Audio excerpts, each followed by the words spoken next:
इस वीडियो में हम लोग बात करेंगे आईडीएफसी जो ब्रेकआउट किया है कल के सेशन में मंडे को। तो मैंने इसमें ट्रेड जो है पहले ही लिए थे, तो उसके पीछे लॉजिक क्या है मैं आपको वो समझाना चाहता हूँ। और मैंने अपने ट्विटर पे भी पोस्ट किया था, आप देख सकते हैं। लगभग मैंने अच्छी खासी जगह पे एंट्री बनाई थी और मैं इस ब्रेकआउट को अभी जो है ट्रेड करूँगा आने वाले समय में। अगर ब्रेकआउट्स सही में ये अभी तक बनी रहती है तो मेरी लास्ट पोजीशन क्या होती है। जैसे देखिए, एक लिक्विडिटी का कॉन्सेप्ट होता है, आप लोग टेक्निकल में सीखे होंगे। तो मैं वीकली को मार्क कर देता हूँ।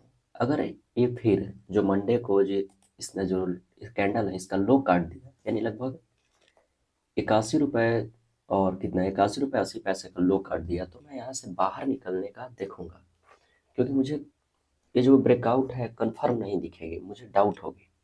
और अगर यही प्राइस इसके ऊपर सस्टेन रही तो ये मुझे कंफर्म है कि चलेगी। तो केवल क्या हम इतना पे ट्रेड ले सकते हैं? तो नहीं, कुछ और पैरामीटर्स हैं। जैसे हम एक देखते हैं एमएसीडी लाइन। और एमएसीडी और टेक्निकल्स लगाने के पहले किसी भी स्टॉक का आप फंडामेंटल चेक करिए। तो जो प्रॉब्लम थी बैंकिंग सेक्टर में माइक्रो फाइनेंस की और हाई इंटरेस्ट रेट की, वो अब सोल्व आउट हो रही है। तो एक जो है पुश मिलता है स्टॉक को अर्निंग से। अर्निंग आएगी तो स्टॉक जो है अपने आप अप साइड में चलेगी। और जो आईडीएफसी का मेन प्रॉब्लम था, इनका जो वो पहले से जो लेगेसी बुक था जिसमें इंफ्रास्ट्रक्चर लोन थी, वो बहुत बैड लोन्स था, समझिए। तो एनपीए बहुत होता था और अब वो सोल्व आउट हो गई। अब वो सोल्व होगी तो प्रॉफिट भी ज़्यादा दिखेगी, और जब प्रॉफिट दिखेगी तो ईपीएस में ग्रोथ आएगी, और ईपीएस में ग्रोथ आएगी तो स्टॉक चलेगा। और आपको अगर ऐसे नहीं समझ में आया, अगर आप उतनी डीप एनालिसिस नहीं करना चाहते हैं फंडामेंटली, तो मैं आपको दो चीज़ें समझाना चाहता हूँ। आप नीचे एमएससीडी लगा लीजिए।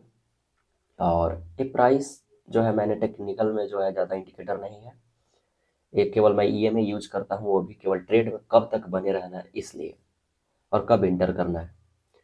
सबसे पहले आप मंथली इस पे सेट करिए। अगर आपको लगता है कि मुझे सेटअप सीखनी है तो आप एक बार कमेंट कर दीजिएगा, मैं आपको एक और डिटेल वीडियो बना के इसमें अपलोड कर दूंगा।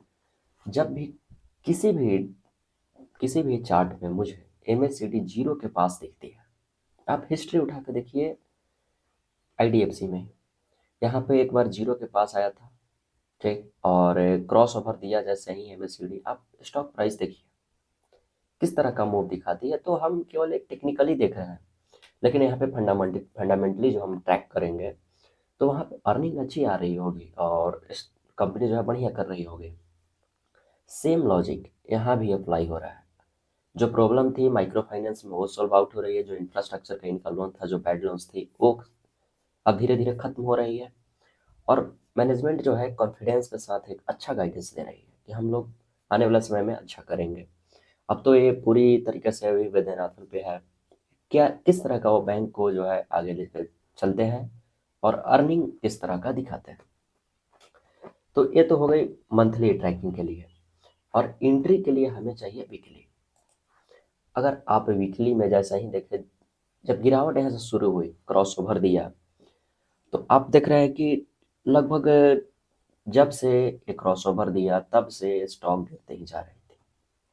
तो मैं जब तक ये तीनों लाइन क्रॉस नहीं करेगी, देखिए ये तीनों ईएमए जब तक क्रॉस नहीं करेगी, मैं तब तक बेरिश नहीं होता। और जैसे ही क्रॉस किया, मैं पूरी तरीके से बेरिश हो गया। और मैं अगर यहाँ भी एग्जिट करता हूँ तो मुझे ज़्यादा लॉस की गुंजाइश नहीं है। और जब फिर वही पैटर्न में यहाँ पे वीकली में अगर आ जाए, तीनों लाइन जो है क्रॉस ओवर दे दे, तो मैं फिर यहाँ से बुलिश हो जाता हूँ, एक्टिव हो जाता हूँ। और मैंने 2 बार इसमें ट्रेड किया और दोनों बार अभी तक सही हुआ हूँ। और ये जो है मेरी तीसरी ट्रेड है। मैं इसमें बना रहूँगा जब तक ये ट्रेड जो है पोजीशन जो हमारी ट्रेंड फॉलो करेगी। और छोटे टाइम फ्रेम पे हमें डेली को देखना चाहिए। जब तक ये डेली के ऊपर जो हमारा ये हरा वाला आपको ये में दिख रहा है, वो 81 ये में है।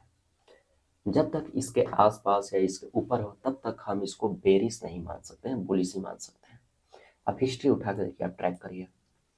जैसे ही प्राइस इसके नीचे ट्रेड होने लगा, आप स्टॉक को देखिए, वहीं से खराब हो गया। लगभग स्टॉक जो हाई बनाया था लगभग 100 के, और यहाँ से आके हमें बेरिश शो होने लगा, नीचे आके क्लोजिंग देने लगी। और अब डॉ थ्री पे लगाइए, लोअर लो और हायर हाई, तो वो भी कटना शुरू कर दिया। देखिए यहाँ तो बनाया, फिर यहाँ काट दिया।